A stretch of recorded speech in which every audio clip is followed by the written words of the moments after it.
7:18 here on the East Coast and taking you back out live to Jersey City, New Jersey. Port workers already walking the picket lines early this Tuesday in a strike over wages and automation that could reignite inflation and cause shortages of goods if it goes on more than a few weeks. According to the Associated Press, the contracts between the ports and about 45,000 members of the International Longshoremen's Association expired at midnight, and even though progress was reported in talks on Monday, the workers went on strike, as you're seeing right now.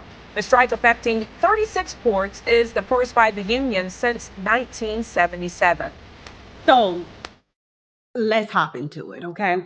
So we understand that port workers are on strike, which is anticipated to cause perhaps some shortages if this continues to go on. When we think about commerce and how that's going to impact the everyday lifestyle of individuals, businesses, customer experience, employee experience, I thought it appropriate to do a video as the contact center whisperer. Okay, so let's hop into it. Why is this important? Two things that I think are super key in this is that port workers are on strike. Their major grievance that they are talking through, one is automation. Right? They don't want any automation to be at the ports. And then wages. They want a 70% or 77 something percent increase in wages.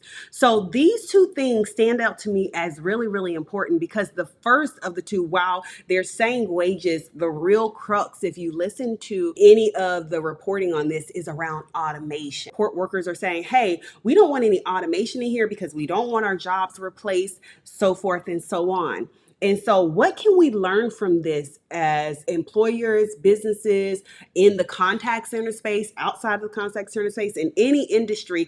AI has been a conversation that has been upon us for the longest, right? And while AI is not a new conversation, because it's more readily accessible and work is starting to make its way into the workforce, workers are starting to have conversations about it and engage with it. What that means is that we have to begin to educate our workforce on the use of AI and automation, because the future of work is not the future of work. The future of work is here. The future of work is not coming. The future of work is here. And if we don't equip, empower, and engage, create a true employee experience, then this is going to be the result all across various industries, okay? And so what port workers are responding to and what they are saying is, hey, we are not educated on the use of automation. They're not saying this literally, but figuratively, this is what's causing the strike. They're saying, hey, no AI, no automation on the port. And so what they're responding to and saying is, hey, you have not educated me on how my job will still exist if you bring in automation. And so therefore, I am rejecting your automation. And so as an employer, as companies at the port, any industry, we have to educate. If we're going to bring AI into the employee and into the workforce, this is now another entity that you're bringing to engage inside of the workforce with humans. When we don't understand things as humans, what we don't understand, there tend to be some type of fear, apprehension, and so we reject what we don't understand, and change is hard. We all know this. And so if we know this already, why would we bring and introduce AI, automation, in these different concepts without putting a precedence and putting a strong call to action around education? And so this is something that I've been talking about. I'm very passionate about talking about. When we talk about introducing AI, I am for AI.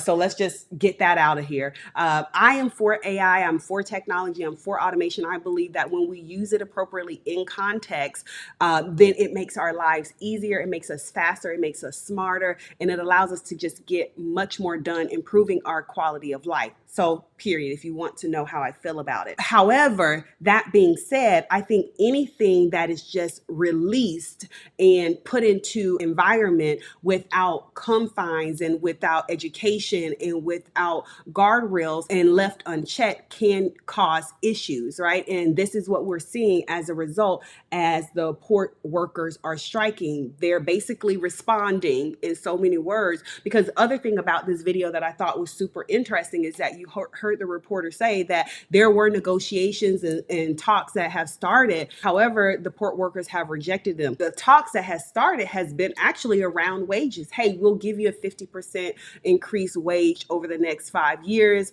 They're asking for a 70-something% increased wage over the next 5 years, I believe. And port workers are like, yeah, no, what about this automation, right? And so the crux and the real core to what we're talking about here is automation. And so how do we introduce automation, AI, into our workforce without causing a strike, without causing disruption? I believe that one of the answers to this, and where we start with this, is around educating our workforce around what does AI look like in and how it's going to engage in interplay with their day-to-day work. What does that mean for new types of jobs, right? Just imagine when we had horse and buggy and cars came about. Like, I'm sure there were plenty of people that were like, oh my God. Matter of fact, I believe it was Ford who said, if I would have asked them what they wanted, they would have said faster horses, which is one of my favorite quotes. All right, it talks to the heart of innovation. Many times you have to innovate, and while you're innovating, you have to educate, okay? Innovation without education causes for challenges that are disruptive and not necessarily impactful. I have so much more that I can talk about, and I'll probably do a longer video on this at another point in time.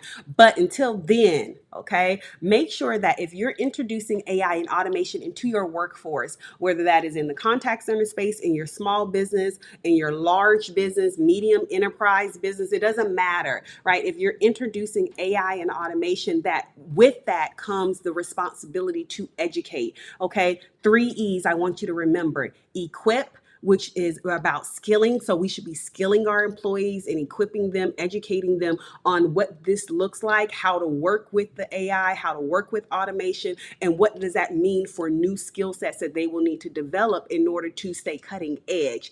Empowering them, making sure that while they're leveraging AI and automation, that they're empowered to still act, and they have skin in the game, and that they can still have control, because a lot of this strike is about, hey, we're losing control, we're losing autonomy, we're losing our jobs to AI and automation. So empowerment, another E that you want to make sure that you're honing in on when you're thinking about creating an employee experience. And third, last but definitely not least, is engagement. How are you engaging? So you can't bring in automation and then be hands off. You have to make sure that your employees and your workforce is engaging with the AI and automation in a way that is going to bring about the desired result and the desired goals and objectives that your organization is trying to push forward. So equipping, empowering, and engaging is key when we're thinking about bringing in and adopting AI and automation into our workforce.